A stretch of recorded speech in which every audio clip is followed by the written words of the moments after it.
welcome to the Fish Nerds podcast, the show about fish, fishing, and eating fish. I'm Clay Groves, licensed fishing guide, your host of the podcast, and the chief executive fish nerd. So I'm super happy to be here. Happy to have all you listeners. The fact that you tune in every week really is a big deal to me. It's exciting to get feedback, and I'm so happy to be here. Today on the show, we've got a really kind of special treat. We've got Jonathan Oakes from Trivial Warfare. We got Rhett Hall from the Braintrust Brothers Network. And I'm going to put them head-to-head on a Fish Nerds quiz, trivia style, pub trivia night. So that'll be fun. After that, we've got Fish Guy Josh and the amazing Doc Martin to finish up their story about carp and goldfish. You're going to learn more than you ever want to know about carp and goldfish. If you missed last week's episode, go back and listen to part 1. Part 2 is coming up after the trivia game. And that'll be it. That'll be the whole show tonight. So thank you so much. Enjoy the show, and we'll get right into it.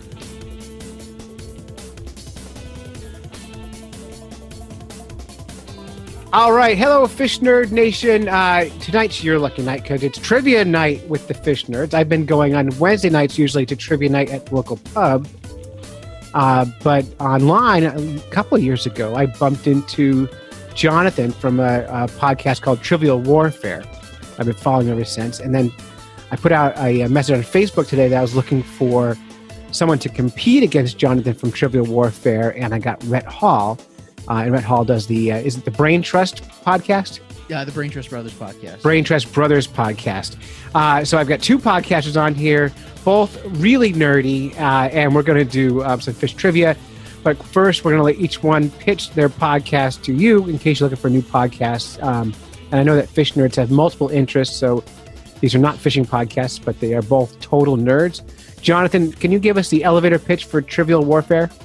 I can do my best. So Trivial Warfare, you can find us at trivialwarfare.com. We are a recreation of the pub quiz experience that you just mentioned. So if you've ever seen a restaurant or a bar where there's a trivia game with a host and multiple teams that are turning in answers, we've taken that experience of hanging out with your friends and picking on each other and trying to answer questions and turned it into a podcast. And we've been going strong for 140 episodes now. We won a podcast award this year, and we absolutely love what we do. So if anybody's interested in finding a trivia game show, they can check us out. It's your award-winning podcast. Now, that same podcast award I did not win because fishing outdoor podcasts compete against imaginary sports podcasts. I don't know what the word is. Like. No. You have to go against like the fantasy football guys? Yeah. Oh, no. So you can't, I don't know how to compete against those. I don't even understand what it is. Like pretend football. I don't, like, you want to talk about nerdy, those guys, total nerds. But if when I'm on road trips, that's when I listen to Trivial Warfare. When I'm driving a long way and I want to engage my brain, not get tired, that's when I'm listening to Trivial Podcast. So nice job, Jonathan, and congratulations on your big time award. I appreciate that. Thank you. Yeah. Okay, Rhett Hall, tell us about the Braintrust Brothers podcast. All right. It's at BT Bros Pod on Twitter, Facebook. Basically, it's a chat show, conversation show where I talk to somebody that I find interesting, and through the conversation, I learn what kind of motivated them to do what they do. And then I also ask them if someone was standing in front of them to say, hey, I want to start doing this thing, what would you tell them to do? So it's kind of like an inspirational thing for people who would be creatives, up-and-coming creatives in those fields to kind of get some inspiration from the people that they know and that they can listen to in conversation. And one thing I know about both Rhett and Jonathan, both of you guys are big supporters of new podcasters up and coming, who are learning and growing in the space, and you guys are really big in that, and I love seeing your stuff online. As someone, I mean, I've only done 177 episodes, but it's always fun to see other podcasters supporting other podcasts. It's really important that we do that and we help each other get better. So it's fun. Jonathan, you're really laughing over there. What's going on? About the newbie with 179 episodes. Yeah. Only since 2013. That's it. I mean, I just recorded episode number 22, so but it's okay. Yeah, and you guys are both in Florida. Yeah. Right. Yeah, we're up in New Hampshire. We're at 17 degrees, and we're super happy about it. And I hear about near 70 in Florida, and I'm so sorry, you guys. It sounds terrible. Oh, gosh. Well, Yeah, I spend as little time outside as possible. All right. So, hey, so what we're going to do tonight is we're going to have a little bit of a trivia game that I wrote this afternoon, and it's only about 10 questions long. And I have prizes too for the for the winners. So you guys are playing for a sticker package of Fish Nerds decals. So I got to tell you, my mother told me that I was a winner growing up. Does that mean that I get a sticker? Yes, in your heart. Oh. Yeah. My mom told me you're pretty on the inside. Yeah. I'm a big fan of Dan and Cody, and on one of their latest episodes, they did a thing where if you go and stand in front of the mirror and tell yourself a champion over and over and over, you'll become a champion. So that's my advice to you: is just keep saying it. You know, I'm a winner. I'm a winner. I'm a champion, and it'll happen. In order to be a champion, I need to start a fantasy fishing podcast. I think that's the only way I can win. Not the worst idea. It's not. Who has time for extra podcasts? One's enough. All right. So what we're going to do is we're going to go back and forth. I'm going to do my best to keep score, and I'm going to go ahead. Should we mention your pink headphones? We don't ever want to talk about my pink headphones. We had big technical failure with my. I have really masculine headphones. They're skull candy. They've got camouflage on them and everything, but they don't work. And so at the beginning of this podcast, I had to run out and steal my daughter's pink headphones, which actually work really well. They're JVCs and they're nice, and they go well with the headband too. I like them. I know we're looking for little cat ears on them, but I like them. I'm confident in my masculinity. I don't need you guys. So we're going to do a movie TV themed fishing trivia game tonight. What I'm going to do is read you a description of the TV show or the movie. Your job, name the movie or TV show, and then bonus points if you can name a director or an actor who starred in it. All right. So each one you get up to 2 points. If the person who, let's say I asked Jonathan the question, he can't do it. If Rhett can answer it, he can steal his points and still get his question afterwards. Sounds good. Okay. High stakes game. And whoever loses has to subscribe to my Patreon. At which point they will then get a Fish Nerd sticker. And then you get a decal. That's right. But if you give at the $2 level per episode, you get a Fish Nerds Hoorag, which I'm wearing on my head right now. Nice. So, yeah. At the $5 level, you get hats. So we got Jonathan and Rhett. All right. Cool. And I think you guys should do. I got you guys on video right now, and I think you should do paper, rock, scissors for who can go first. Nice. Love it. Rock, paper, scissors. All right. Up here. Okay. What are we doing? We get a 1, 2, 3, and then do we throw on the shoot? Yeah, that's fine. All right. 1, 2, 3, shoot. Oh, we both did scissors. All right, do it again. Ready? 1, 2, 3, shoot. We both did paper. All right, we're going to try the worst idea ever. All right, here we go. I think it's brilliant. 1. Where's your 1? Let's try that again. 1, 2, 3, shoot. Oh my gosh. Dude, you just need to pick who goes first. We tied 3 times in a row. All right, I'm gonna let Jonathan go first since he's the trivial warfare guy, and since we're gonna be really kind of taking a take off of his show, then we'll let him go first. Okay, and you can find we'll of course put links for all these shows at fishnerds.com. All right, so I'm gonna read you the description. You ready? All right, I'm ready. A frustrated son tries to determine the fact from fiction in his dying father's life. A frustrated son tries to determine the fact from fiction in his dying father's life. Oh, no.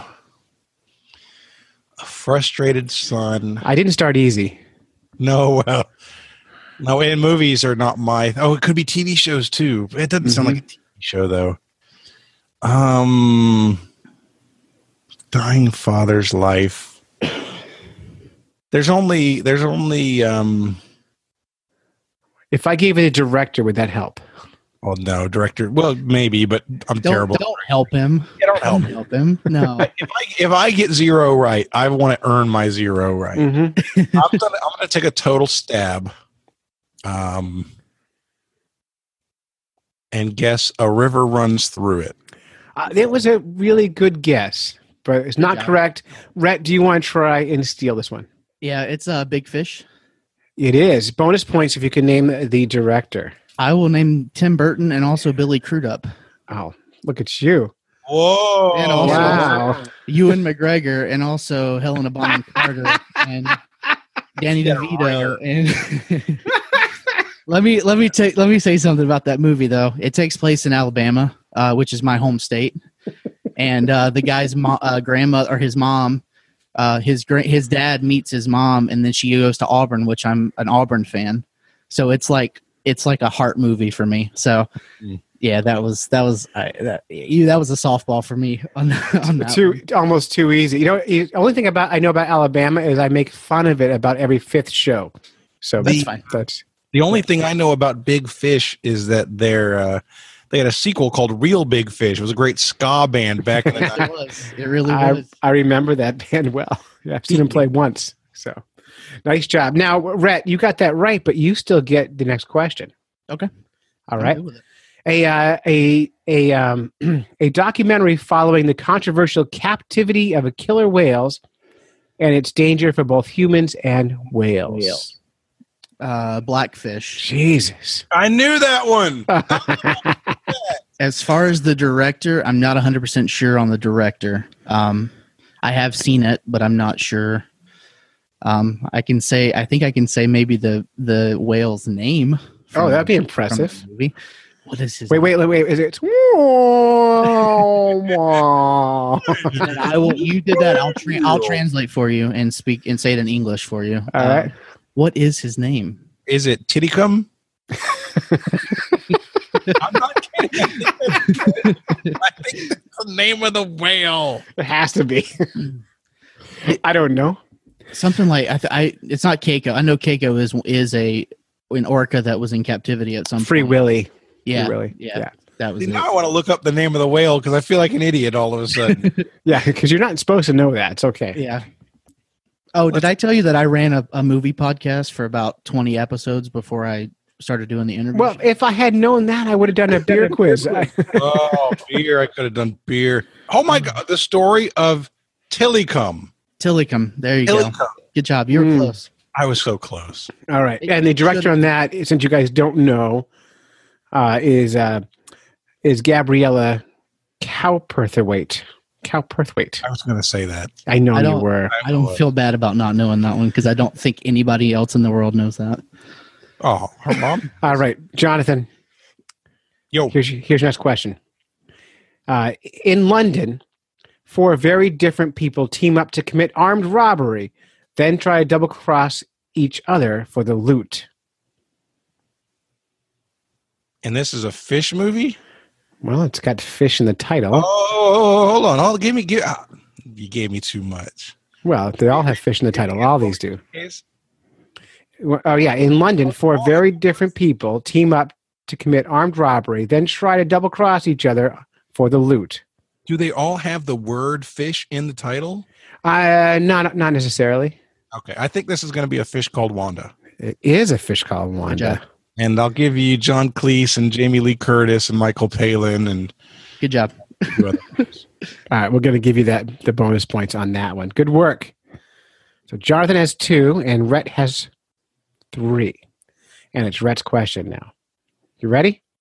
As ready as I'll ever be. All right. A former radio DJ, suicidally despondent because of a terrible mistake he made, finds redemption in helping a deranged homeless man who was an unwitting victim of that mistake.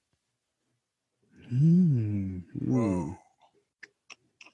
A former radio DJ, suicidally despondent because of a terrible mistake he made, finds redemption in helping a deranged homeless man who was an unwitting victim of that mistake. Now, the only disadvantage I have is that I'm younger, I think, than both of you guys.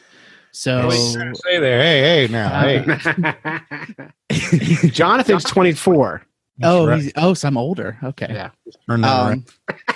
I have to mask my insecurities with machismo and calling people old. So I honestly have no idea. Oh my goodness. I probably have never seen it. That's probably I don't know. No idea. All right. Again? Yeah, you got it. A former radio DJ, suicidally despondent because of a terrible mistake he made, finds redemption in helping a deranged homeless man who was an unwitting victim of that mistake.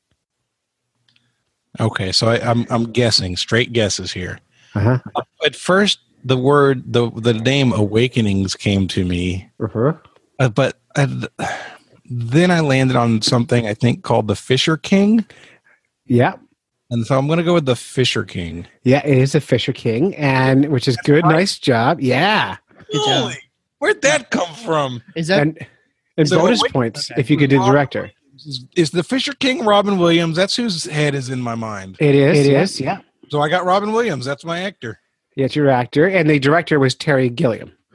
So, there's the former Monty Python guy. That's right. So nice. Good. Just for my own sake, what year did that come out? Do you know? Oh, that's the 80s, isn't it? I think early 90s. Okay. Were you born? This weird completionist thing that I have to know all the information. I'm sorry. Okay. Well, you can go to these all come from IMDb, so you can go look it up later. All right. Here's one. Rhett, I got one, a hard one for you. You ready? I think this one's for me, isn't it? Oh, that's right. You stole that one, right? Yeah. All right. There's a hard one for you then, Jonathan. Great. I should have just shut my big mouth. All right. When a freak hurricane swamps Los Angeles, nature's deadliest killer rules sea, land, and air as 1,000 of sharks terrorize the waterlogged populace. When a freak hurricane swamps Los Angeles, nature's deadliest killer rules sea, land, and air as 1,000 of sharks terrorize the waterlogged populace. I can't guess anything other than the masterpiece of recent vintage. I'm going Sharknado. It's definitely Sharknado. Yes. I got a Sharknado question right. All right. Actors and actresses, Tara Reid and Ian Ziering. We'll give it to you. Ian Ziering. Whatever. No. It was Ian. After 90210, he got pretentious. He liked money. Wow, you guys are racking the points up. Rhett, you ready for one? Sure. Yeah. All right. Let's go. Hang on a second. All right, I'm going to give you one you can get. That's so aggressive. I know. So unnecessarily aggressive. Is it the pineapple pizza thing that I brought like this weird karma on me when I keep getting piled on with pictures of pineapple pizza, so my nemesis. A giant great white shark arrives on the shores of a New England beach resort and wreaks havoc with bloody attacks on swimmers until a local sheriff teams up with a marine biologist and an old seafarer to hunt the monster down.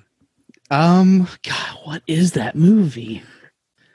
Oh man. Are you really? You're not pretending? It's Jaws. Okay, I was going to say. It's got to be fake. I'm such a good actor, though. I know. Yeah, I was believing in that movie. Director? That is that Spielberg? It is. Yeah, okay. It is. Good. All right, so the score right now is Rhett 5 and Jonathan 6. They about Jaws, they said that the reason you don't see much of the shark, you only see it. You take an hour and a half almost before you actually see the shark, and it's because the models were so bad that they had to try and hide the thing as long as they could to build the suspense to make it look decent at the end. Spielberg hated it. It worked. That movie changed my life. I don't like the ocean. I'm scared of the stupid water. But you live in Florida, right? I know. Jonathan, what part of Florida are you in? I'm in Jacksonville. Okay, quick trivia for Florida. Which beach in Florida has the most shark capitals in the world? What's a shark capital? The shark bite capital in the world is in Florida. What beach is it? It's on our coast. It's Daytona Beach. Nope. No. Well, you're close in Daytona. You're close. It's close. It's Jupiter. Oh, I read this just like last year. I don't remember anymore. Dayton? It's New Smyrna. Okay. Oh, that's right, New Smyrna. New Smyrna. I think it's just south of Daytona in that region anyway. So that's that's bonus. No points. Bonus trivia right there. When I was growing up in Jacksonville, I didn't think we had great whites, and then recently, every year there's a news article or the TV will show a great white on shore outside of Atlantic Beach. Be aware, and it's like, holy crap, man! It's so cool. Oh yeah, it's cool. Well, it is. I mean, you think about it too. So, great white's primary forage is seals. Its primary forage is fish, right? Right. And in New England, that fish would be cod. And so cod were almost wiped out, almost extinct. And now the cod numbers are coming back, which means the seal numbers are coming back, which means the great white numbers are coming back. So it's all like this conservation win.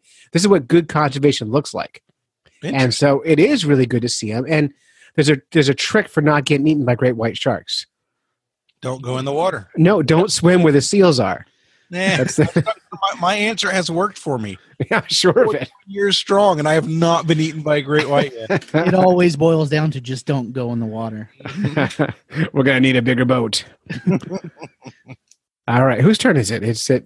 I think it's John. Brett just got Jaws, so I think it's mine. I think so. All right. Oh, this is a good one for the older folk in the room. Meek and mild-mannered bookkeeper Henry Limpet has a few passions in life. It's mid-1941, and he would love to join the Navy, but he has been rated 4F, which he can't join it. His friend George Dickel is in the Navy and lays it on pretty thick. If Henry could have one thing, it would be to become a fish. While on a visit to Coney Island, Henry falls into the water and miraculously gets his wish. What's the movie? Oh man, the Mr. Limpet's in the title. This is Knots. Yeah, and it's either The Strange Case of Mr. Limpet. You know what? I think it's The Incredible Mr. Limpet. I'm going to go with The Incredible Mr. Limpet. It is, and you named the actor already, so you get the bonus points. So that is The Incredible Mr. Limpet. I loved that movie as a kid. Did you watch it? Oh yeah, I watched all the Disney live action Disney stuff, and that was one of those ones where they put a cartoon inside of a live action movie. That's right. Really liked that. Yeah, and his big trick was he could make noise loud enough to steer the torpedoes away from the ships and make them crash into the enemies. Right. Yeah. You remember the plot. Oh, I loved it. I loved it. All right, Rhett, you're up. You ready? Yes, sir. Okay. After his son is captured in the Great Barrier Reef and taken to Sydney, a timid clownfish sets out on a journey to bring him home. Oh, man. Finding Nemo. Okay. Director? Oh, man. Director. Ooh. Or give me a main actor. We can live with that. Well, I mean, Ellen DeGeneres, I guess. Right, fair. That's the only one I can think of. I know who the dad is, but I cannot think of his name. Albert Brooks. Albert Brooks, thank you. Yeah. Oh man. Okay. Now, I've told this story on this podcast before. I did a whole series of Mother's Day stories on fishes. But do you guys know what would happen in real life in this story? In real life, in this story, right? So, in real life, if a clownfish mom got eaten by a barracuda, what would happen? Would it poison the barracuda? No. No. The barracuda would have a full belly and be happy. Okay.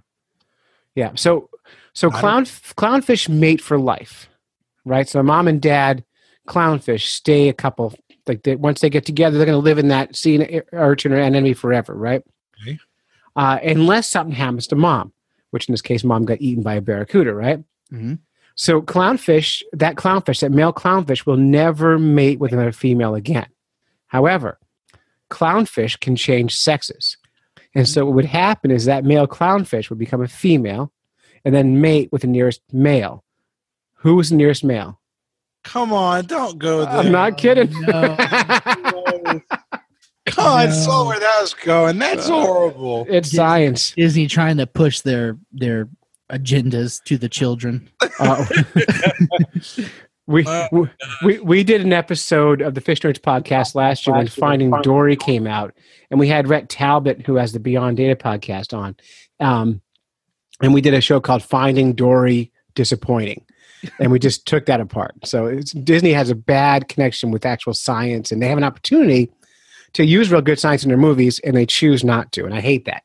Well, can you imagine how that would have gone? That would have been like rated X. Well, they could have picked a different fish.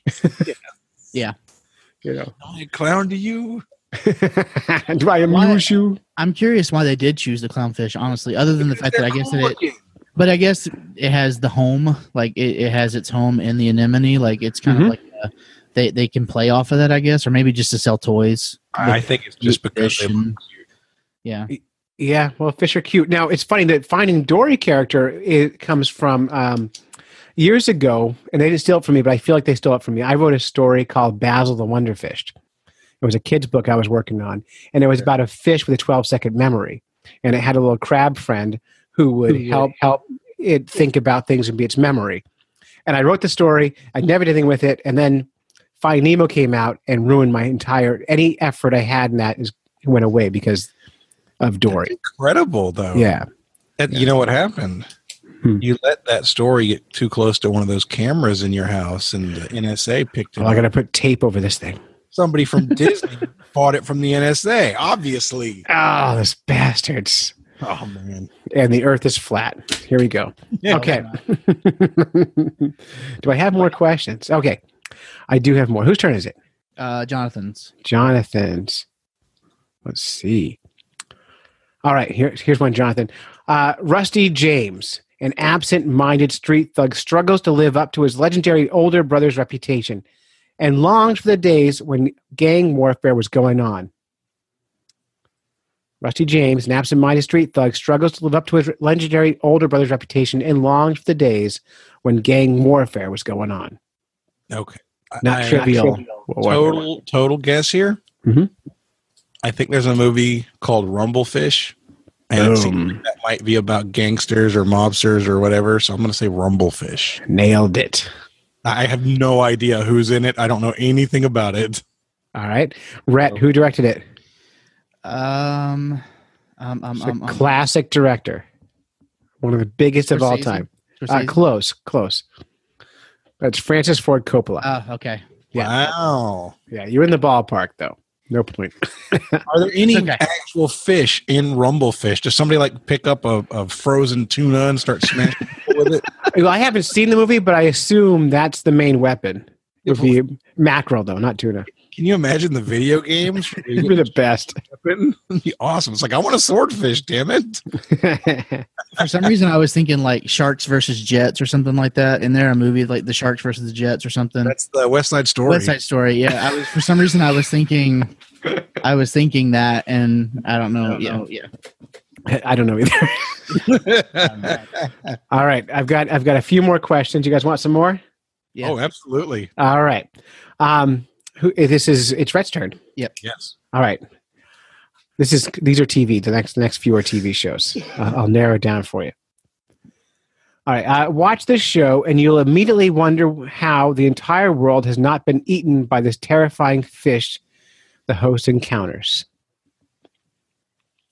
Watch this show, and you will immediately wonder how the entire world has not been eaten by the terrifying fish that the host encounters. River Monsters. It is River Monsters. And that's Jeremy Wade. It is Jeremy Wade, my nemesis. That dude's awesome. Why is he your nemesis? Well, because I'm jealous. Yeah. On one of the episodes, he went to Lake Champlain. And do you guys know what a sea lamprey is? Yes. Is it a sucking fish? Yeah, it's a parasite. Got no bones. It's probably 430 million years old, evolutionary speaking. And in his episode, he had a little tiny one, about 12 inches long, stick to his neck, and he made a big deal about it. Now, I went on a quest to catch all the fish in New Hampshire and eat them all, and I caught one that was about 4 feet long, and I stuck it on my arm about 25 times to get a good picture, and then I ate it. So he can suck it, his little fish. And I did it before him, and I got no credit. Did you give him the DX crotch chop? You're like, suck it. So it was before I did it before he had a show. Oh, I was trying to get recognition, and no one was paying attention, which is why I made a podcast, and still no one's paying attention. So it's the work that goes out to just a few people. So This is the kind of stuff that comes out on my show, so we're kind of having this nice crossover. Good. I'm glad to hear it. All right. Nice job, Rhett. Jonathan, you're up. all right. All right. This show helps people who have fallen in love online test the authenticity of their lovers' identities. Oh, what is that thing that is called?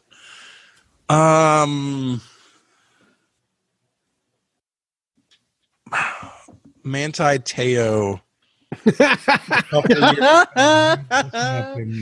What's it called? It's bait, not clickbait, shark bait, shark. What's it called? He's Catfishing. It's Cat. It Cat- is Damn it, called damn it, catfish. damn it. Yep. nice. All right. Is there a famous person or a host or a director on this? I know nothing about that. Neve Schulman. For real? Yeah, that's his Okay. name. I'm going to take your word for it. And yep. My uncle Dave. Does that- Perfect. All right. So just so you know, we're tied 10-10. Are we really? Yeah. So here's what we have to do is to break this thing. We need to go into the beer round. Can't be rock, paper, scissors. I'll tell you that right now. No, we don't have that kind of time. So give me 2 seconds here, and I'm going to pull up a beer quiz. And what I'm going to do, and I'm sure I assume both of you guys are not regular listeners.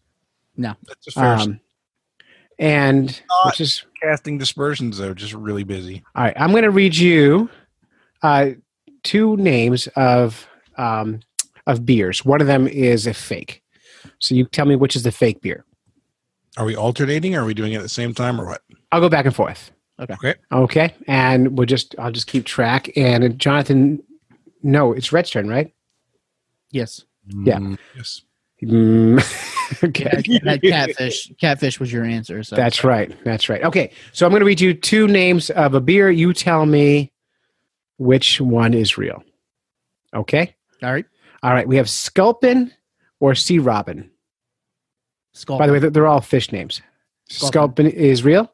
Yes. Okay, Sculpin is real. Good. You got it. Sculpin IPA. All right. This is for Jonathan. Dogfish head or snakefish? Dogfish is real. Dogfish head is real. Okay, Rhett. Okay. Cutthroat or bluegill?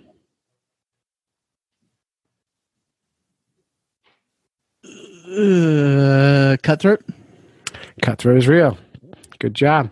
Ah, Jonathan. Dancing trout or swinging salmon? I would go dancing trout is real. Dancing trout is real. You guys are still tied. All right. Even guys are- who wants we to got drink that. swinging salmon? Come on. All right. We're moving into drug round. Gonna Oh, make it harder. We got Okay. that mosquito blood down here. All right. So I'm going to read you 3 names of 3 things. One of them is a drug reference, and the other 2 are real fishing lures. Okay. all right. So I've got stacked up quizzes. Don't worry. And this is playing. We're playing this spelling bee style. So first out loses. Okay. All right. And Rhett's up here. Okay. Curly tail grub, goofballs, or daredevil? Oh crap! Goofballs. Is drugs. Goofballs are barbiturates. Nice druggy. Come it. Live in Yeah. Florida, brother. Florida. All right, Jonathan. Mogies, sluggos, or Swedish pimples? Mogies, sluggos, or Swedish pimples? Sluggo is a route in football. Mogi. How do you spell Mogi? Moggies. I can't give you origin. Sorry. No. Can you use it? Yeah, I could use it in a sentence. Mogies make me feel good. Sluggos make me feel good. Swedish pimples make me feel good. Swedish. I'm going to say that Mogies are the real drug. Mm-hmm. Tranquilizer, as you know. Okay, Rhett, you ready? Yes, I can't believe you guys are getting these right. I can't either, honestly. All right. Senko, Deadly Dick, or Red Devils? Senkos, Deadly Dick, or Red Devils? Senkos. Senkos are a bass lure. I'm sorry. Yeah. So Red Devils is the answer on that one. They're a barbiturate. Jonathan, if you get this next one right, you win. Are you ready? Oh, born ready. All right. I'm actually going to.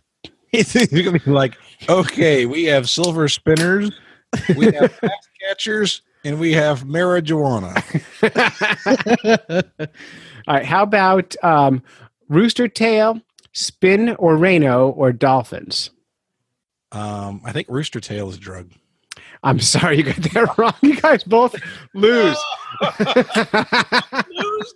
Oh, that's terrible. You get nothing. You get. All right. I got two more questions. Let's use them up. Okay, Rhett. So you're still in the game because you guys both got that one wrong. All right. Speedball, Beetle Spin, or Rattle Trap? Speedball. Speedball, a mixture of cocaine and heroin, as you know. Yeah, I knew that Quite one. delicious. Back in the old days right there. Like a party in a ball. All right. Last chance here. If you get this wrong, Jonathan, it's game over. I hope one of these choices is 8-ball. Power Hitter, Flutterfish, or Panther Martin? Oh, mother puss bucket. Power Hitter, Flutterfish, or Panther Martin? I'm going to guess Panther Martin.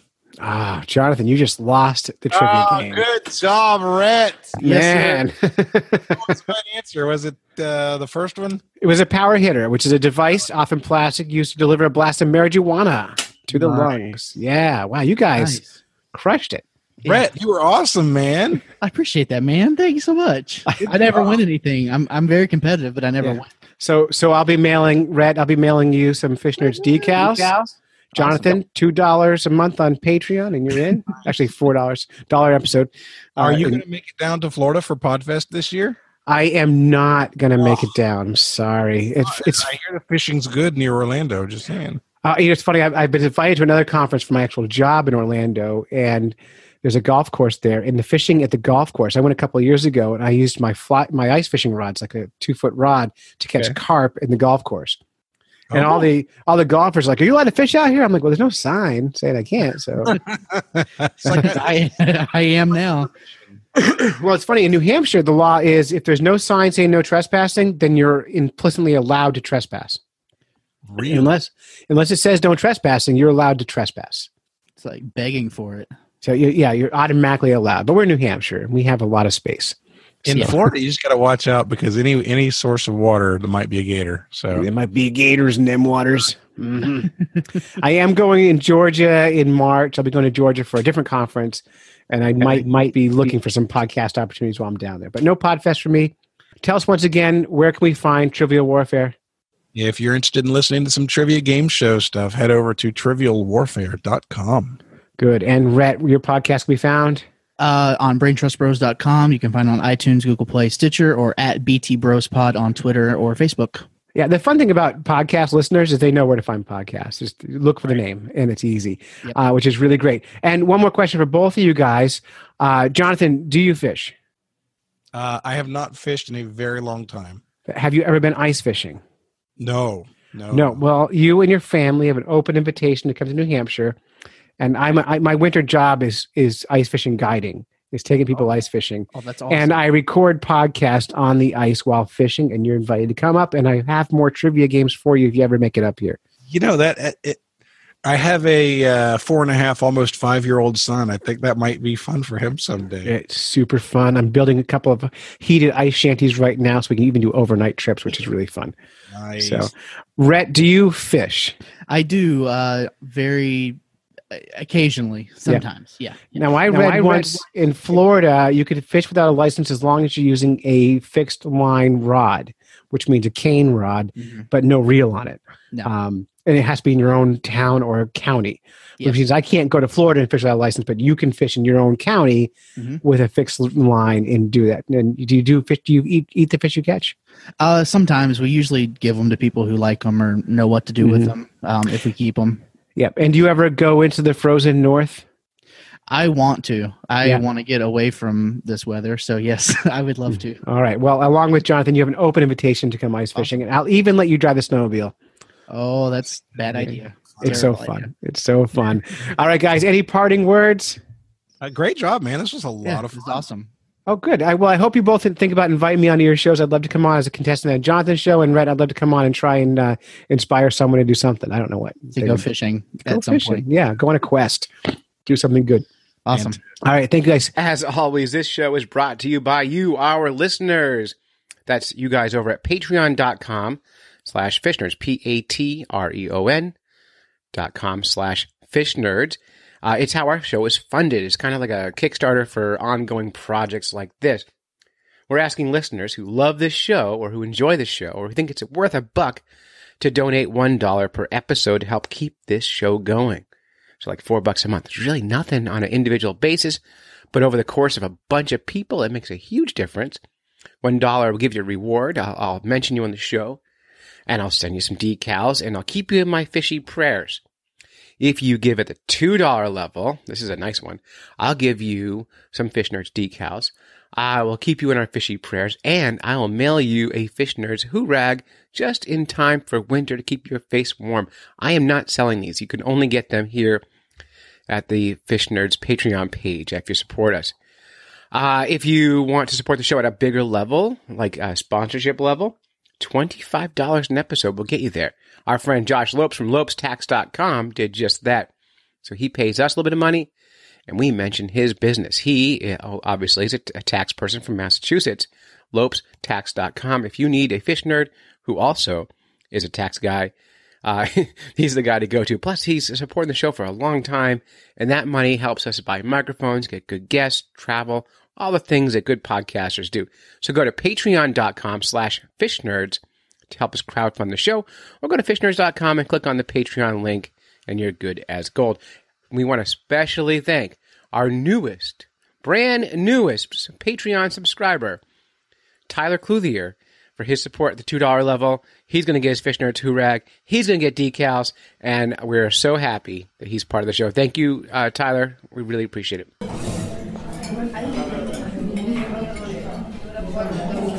Hey, I need 2 seafood platters and a fish of the day. A what? A fish of the day! Greetings, Fish Nerds. We are back with Fish of the Day. I really hope you enjoyed last week's part 1 of our goldfish, carp, fish of the day discussion. As I said before, the doc and I had so many good things to talk about that we realized the segment was going over way too long and we needed to break it down into 2 parts. So, sit back, relax, and enjoy the second part of Fish of the Day, goldfish and carp. All right, let's go take a couple steps back and go through a brief introduction about the common carp, and then I want to do a little bit of a talk comparing the two.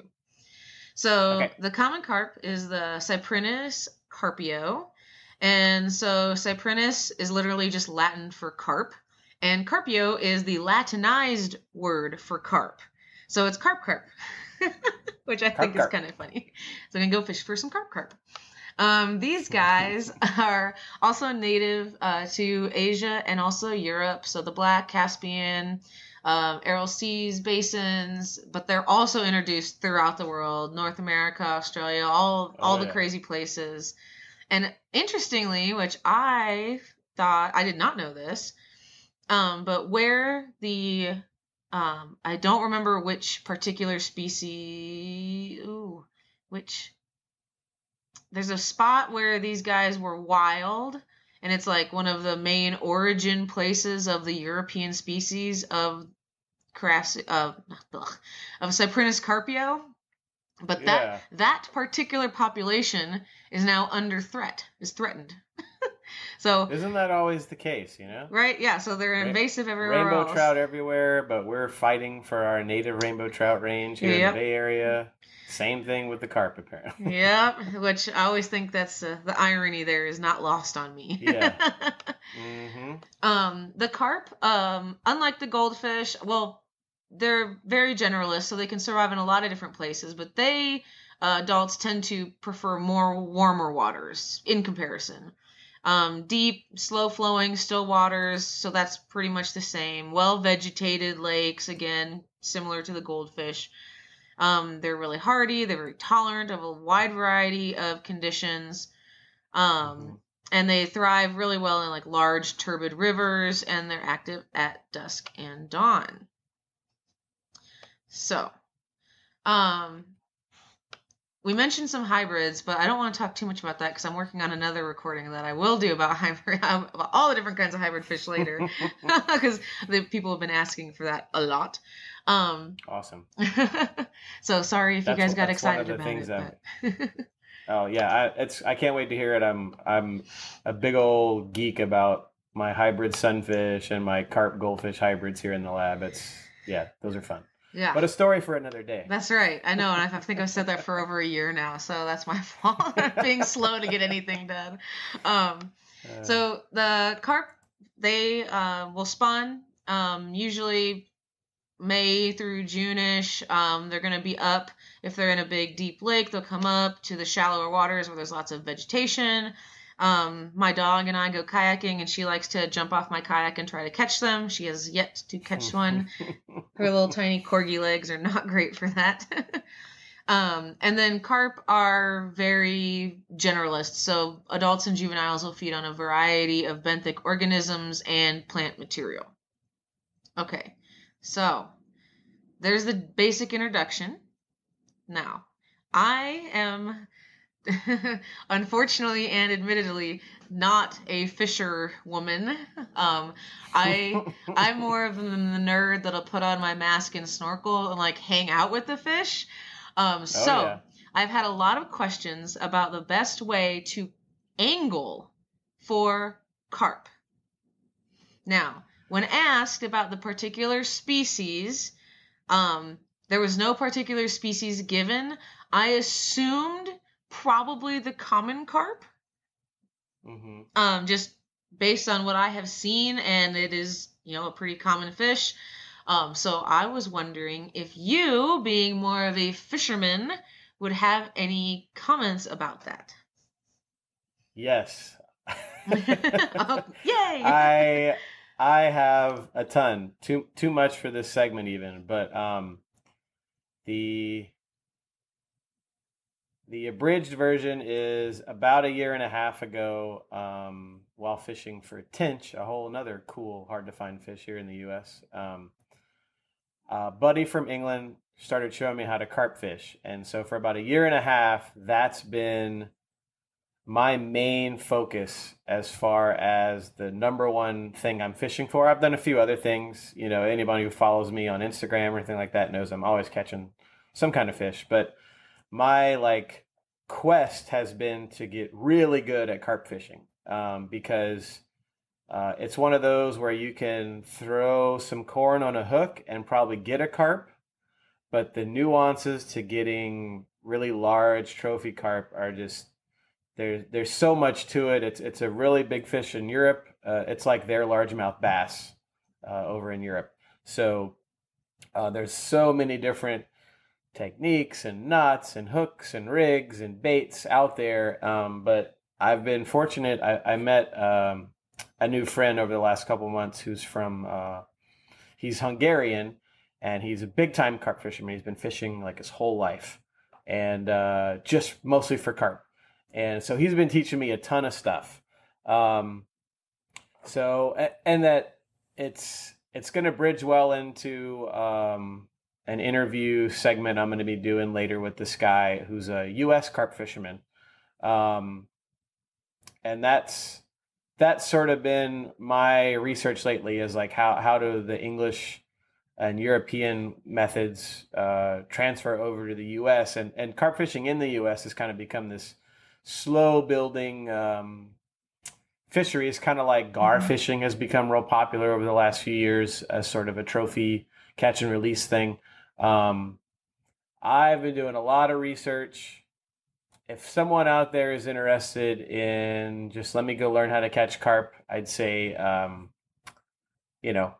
corn's a great way to start, but look up hair rigs, look up bolt rigs, method weights. That's enough right there to get anyone interested in carp started. But there's a lot of great resources out there. Carp Anglers Group is a great one. They're basically a North American fishing club for carp, and I've been learning a ton of stuff with them. But it's amazing because it can be as simple as, like I said, just corn on a hook, but then also they use these baits called boilies, which are like these boiled dough balls that have all these subtle flavor differences to them. And once you really get into it, I mean, you can use certain flavors for the summer versus the fall and the winter and the spring. And it's been a really fun experience for me because I've really dove in head first, like full nerd mode into getting all the cool equipment and stuff like that. It's been a blast carp fishing. Very cool. Now, do you eat your carp? I do not eat the carp. Most of the populations here in the Bay Area, specifically the San Jose area where I've been driving down to do a lot of my fishing, we have a lot of high mercury content in our carp. Historically because of the gold mining here. So in general, I wouldn't eat any of the wild carp because of that. However, most of the practice I've been doing has been focused on like the trophy fishing. So they're all very catch and release. They have a really big emphasis on kind of handling the carp as little as possible and with as much protective gear as possible so as not to harm the fish. And it's been kind of a fun thing for me to get into and learn. I'm not against eating carp. I never have. Have you filleted one yourself? I have not filleted properly. Like, let me try and get a chunk of meat out. But we've done like flesh samples on some carp when we go electrofishing, just for like mercury and stuff like that. So I know they're extremely difficult to deal with. They're so bony. The scales are really thick. But I would be open to like a farmed carp. I know they sell them here in Chinatown and Oakland, and I just never have gotten around to doing it because my wife has zero interest in it. So usually when we eat seafood, we're eating some other fish and not carp. Yeah, well, of course, I don't catch my own fish like that. I will go and if someone else has had it, I will try it because I'm that kind of person. But we actually got some of the, I don't remember if it was big head or silver, but the jumping carp, not the common carp. Yeah. And we tried to fillet one, or I tried, and I have a really nice fillet knife. Like I can capably do it. Like I've done this before, but those things are so difficult to fillet. What we ended up doing is just doing like a really slow kind of smoking, baking thing. So that way, if any bones were left in the flesh, they would just be gone. And there's some really cool YouTube videos on how to fillet bony fishes like carp, but much too skilled for me. Maybe Hugo could do something like that. I've heard big head and silver carp are pretty tasty, actually. Yeah, it wasn't bad. I'm gonna make some people upset with this, but I thought it tasted better than catfish. So depending on how you feel about that, I know. So sorry in advance for everybody. That's gonna be very upsetting. No, it's interesting. Just the carp fishery in general. A lot of what I do at work sometimes under the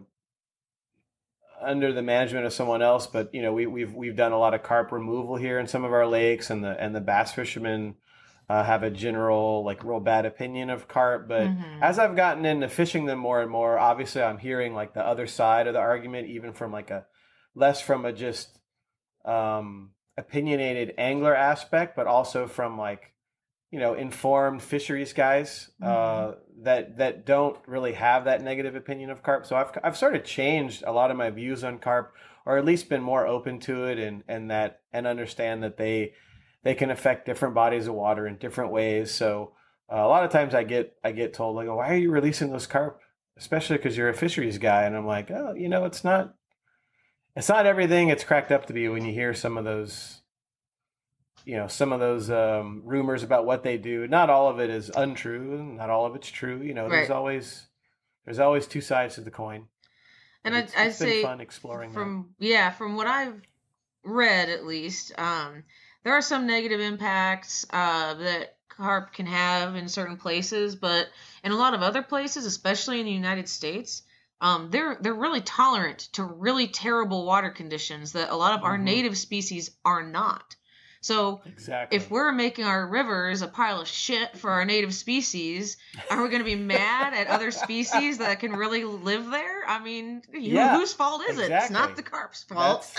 That's the big misnomer is like, it's not that the carp are taking over. It's that the carp are the only ones surviving, you know? And I know the gar used to get a really bad rap too, which is one of my favorite fishes, by the way. I think I say that all the time, but they have a really cool apparatus where they can breathe air, so they can survive in anoxic or low oxygen conditions. And low oxygen conditions are usually associated with, not always, but sometimes, bad rivers. Well, the gar didn't make the rivers bad. The gar aren't sitting in there and throwing in nitrogens and phosphates and farming the land next door and throwing all their crap in the river. The gar are just surviving. So, and so that just really gets to me when folks are mad at an animal that, it's humans. First of all, it's humans' fault that they're even here. Let's be honest with that one, right? Yeah. So... I think that there's a lot of rumors and a lot of things that people say to make ourselves feel better about the situation when that's maybe not the case. So, Agreed. But there's so I got one super cool fun fact about these guys. All right. So we've been talking about why they can survive in really low oxygen, kind of bad conditions, right? That's pretty well known. Both the goldfish and the carp can do this. And one of the reasons, this is a study, it came out in 2017, but I didn't write the month down because I failed, I guess. And it's from Scientific Reports, so that's the journal. I will caution, the journal Scientific Reports is not something that I would say is always super great as a reference. So take that with a grain of salt. I have some other reports I've read from them that leave me with more questions, not in a good way, not in the fun science way. Like, oh wow, this got published. Cool. Super great. Anyway, so these scientists did asked the question about kind of molecular pathways and cellular respiration and why carp and goldfish can survive in these anoxic conditions. And it turns out that, first of all, carp and goldfish are tetraploid. So you and I are diploid. We contain two sets of homologous chromosomes from mom and dad, right? Okay. So carp have 4. That's more. They basically have an entire genome and then another one. Okay? Wow. What that allows them to do sometimes, some of that other extra information can be slightly altered through mutations or whatever over evolutionary time, and it gives it kind of more opportunities to solve problems, if you will. Yeah. So one of the problems that they solved is typically when we, and humans too, undergo cellular respiration in anoxic conditions, our pathways have an end result of lactic acid. If you or anyone else are athletes, that's if you run really, really hard, you get lactic acid buildup in your muscles, and that's what causes your muscles to cramp up. That's the sore muscles. That's right? the sore muscles. And so lactic acid over a really long period of time can be really, really bad for you. So not only is it an acid, but it can change the pH in your system. All sorts of things rely on pH. It's no good. It's not good. So the carp, because of their other set of chromosomes, they can turn on a pathway, and they'll turn it on and off depending on if there's oxygen or not, to where instead of producing lactic acid through cellular respiration, they produce ethanol. Ethanol can be diffused out of their gills into the water, so they don't hold it in. Wow. Huh. So that's why if you have a pond that freezes over or completely freezes over or something like that, where a lot of other fish will die, your goldfish and carp won't. They might be really drunk when it unfreezes, but they will not be dead. So, wow, ethanol cool. is an alcohol, and that's super cool. That is pretty cool. Yeah, I know. That is an interesting little fact. I had no idea about the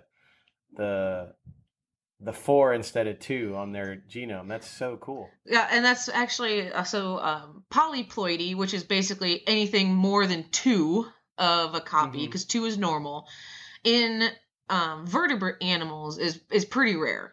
It's very common in lower organisms, and it's really common in plants. So, but yeah, the carp and the goldfish have this unique feature that allows them to do some pretty unique things. So, there you go. Very interesting. I was pretty excited about that. Now, the paper itself, I can make that available. I wrote actually in my notes here. Here we go. From Betty, I don't know if that's how you pronounce this person's last name, and others, 2017 scientific reports. And here's what I wrote instead of the title. The title with a ton of molecular abbreviations that I don't fully understand. So there you go. It goes on the edge of molecular biology where there's proteins and pathways and stuff, and that's definitely not my area of expertise. I can kind of fumble through it, but if anyone's interested in that, I can shoot that in an email, and you can also try to fumble through it, or maybe you'll do better than me. So, woohoo! All right. Well, man, who'd have thought we talked for over a half an hour on carp and goldfish. Yep, on the gold carp and the carp. Yeah, the gold carp and the carp. And I hope this, like I said, I hope this will blend well into a future interview I'll be doing with a big time carp fisherman. So maybe this, who knows, our winter theme on Fish Nerds may be a lot of carp related stuff. Yeah, well, it might as well be winter because we're going to have the freeze overs here pretty soon. Yeah, and your location's pretty popular for carp fishing as well.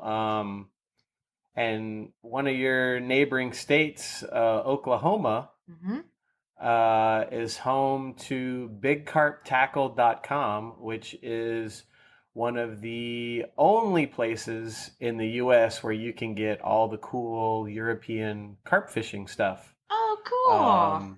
Without having to pay shipping from, Europe. Which is this super guy expensive. Imports it all. Yeah. He imports it all, and then you can get basically standard shipping rates and all the cool stuff that the European carp anglers use. I've purchased a ton of stuff from them. But yeah, they go out to Kansas all the time to do fishing. They're always posting stuff about it. Awesome. And yeah, definitely. Maybe I'll run into him one of these days. Who knows? I'll be the one snorkeling without a fishing pole. Yeah. Hey, snorkeling's a great way to view fish as well. I'm not a exclusive angler. I love doing it all. I'm actually gonna there's a quarry near my house that supposedly has some pretty big carp, and me and my Hungarian friend, rather than doing your standard like walk around and scouting, because that's a big aspect of carp fishing, is before you even get your rod and throw it out in the water, it's like hey, let's look around and really, really study the lake. But we're going to take a different approach and actually snorkel it because it's so clear. Oh, cool. And sort of try and find where the carp hold and where they're moving and stuff like that. So maybe that'll be a future Fish Guy Josh video on YouTube here in the future. Hey, that'd be great. Well, man. All right, Doctor. I think that's where we'll call it a day on carp and goldfish then. All right, that sounds great. And we'll have to do another one soon. Very soon. now we're both settling in here for the school year season, and we're going to definitely do some more Fish of the Day in the future. But thanks so much for doing all the research as usual and bringing all these cool fishy facts about our Fish of the Day. And we'll see you next time. All right. See you next time. So that's it. You've listened to a whole bunch of Fish Nerds when you should have been fishing. Big thanks to my family for supporting me while I podcast, go on fishing quest, and do all the nerdy things that I like to do. Special thanks to Fish Guy Josh and Doc Martin. You can find them in our Facebook group. That's the Fish Nerds podcast group on Facebook. Very active, fun group you should be part of. Huge thanks. Huge thanks to Jonathan Oakes from Trivial Warfare podcast and Rhett Hall from the Braintrust Brothers podcast for playing trivia with me and being part of this. Can't wait to see what everyone thinks of this. And until next time, follow the code of the Fish Nerds, spawn early and often, never trust a free lunch with strings attached, and swim against the current every chance you get.